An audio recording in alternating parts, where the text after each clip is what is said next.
Power and effort when singing are the worst way to hit high notes easily. So what can you do instead? That's what you're going to discover in today's episode. Let's get going.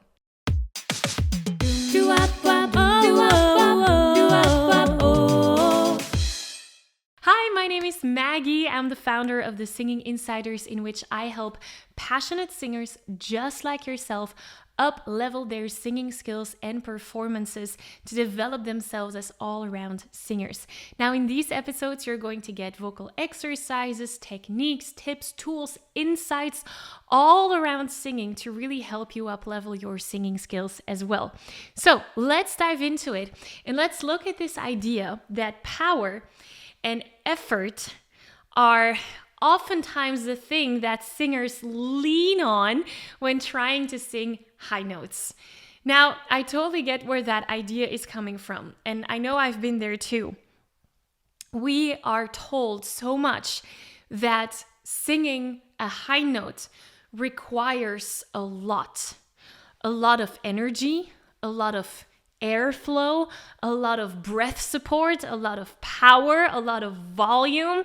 Those are the messages that gets communicated to us. I remember I once had a choir director, and whenever we had to hit the high notes, he said, "Come on, give me some more, scream." And looking back, that was just very unhealthy voice use. Anyway, we as singers, we hear someone else producing those high notes with lots of power.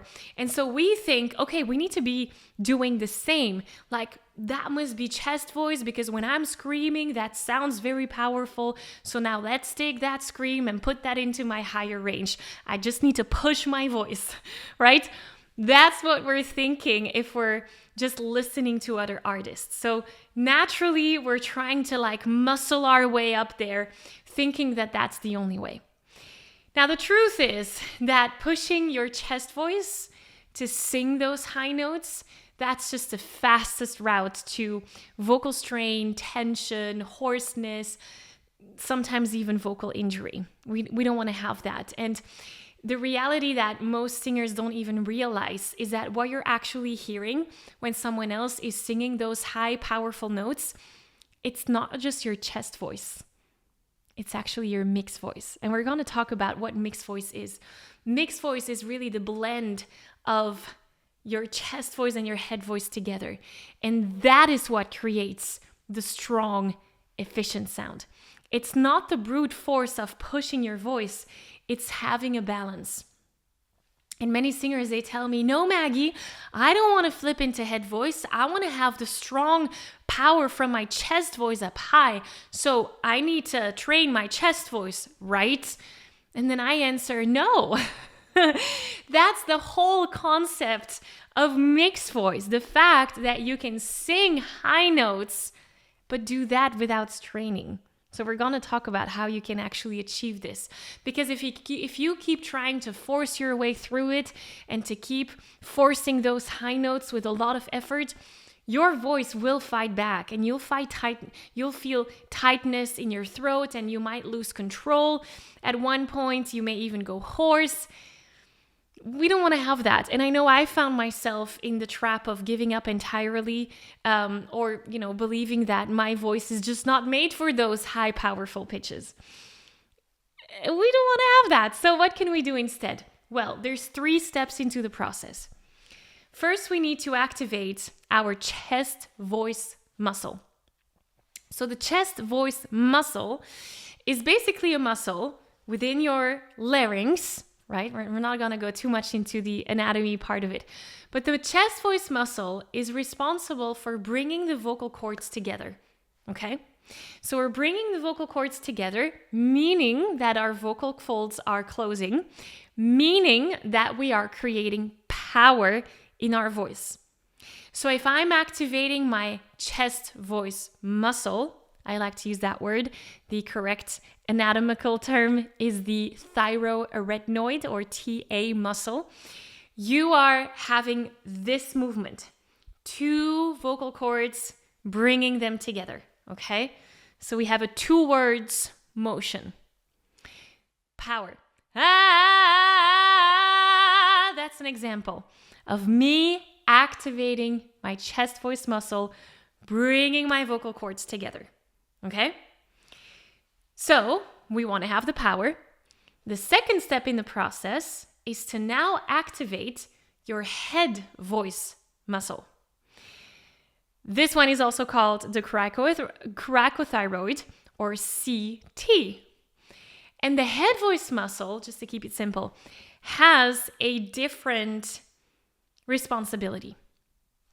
Where the chest voice muscle will move the vocal cords towards each other, the head voice muscle will actually lengthen the vocal cords. Now, if you take a rubber band and you lengthen that rubber band, what happens? The shape changes. My vocal cord, or my rubber band, however you want to see it, instead of being this thick rubber band, suddenly becomes thinner, right? Same thing happens with your voice. Your voice becomes thinner and it lengthens, so it becomes thinner, and that is what's responsible for higher pitches. So if I'm now activating my head voice, I'm singing higher, but my sound doesn't sound as powerful as when I was activating my chest voice. Do you hear the difference?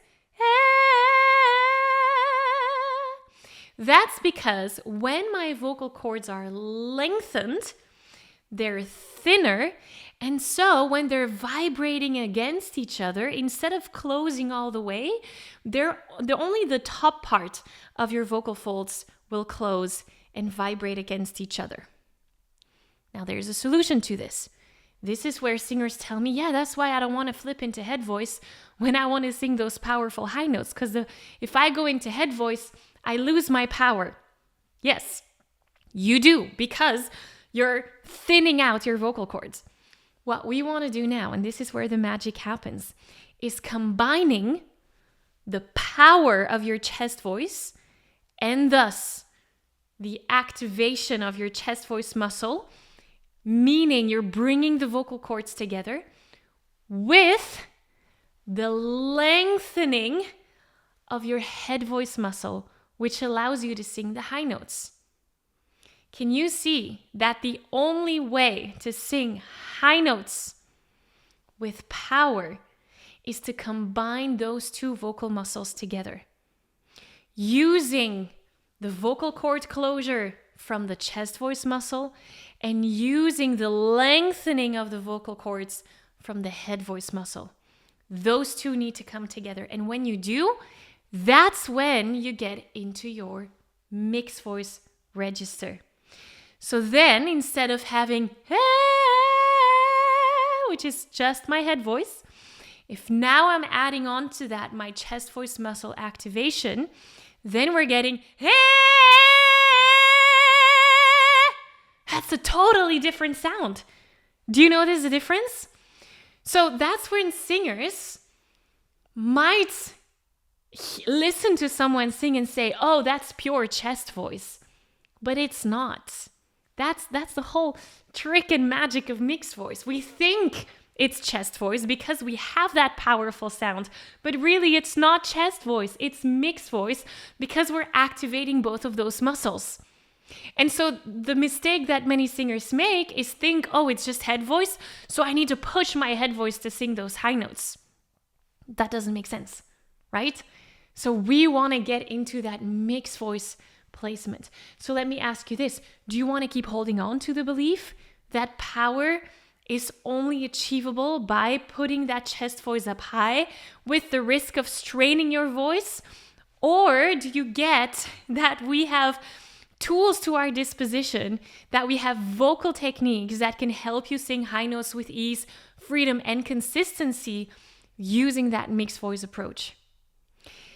And now the next question is, okay, Maggie, I'm following you, I'm with you, but how? How do I implement all of this? Walk me through that process.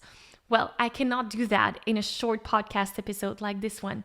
So my invitation to you is to join my free upcoming training that is all about singing high notes with power and with ease. We're gonna walk you through these 3 steps to activate the mixed voice in a healthy way. You're going to get practical exercises, and so that you know exactly what you need to do and how you can train your voice to get you to that mixed voice placement. So take the link in the description here down below, click on that link, register for that free training, and I will see you there so that we can keep this conversation going.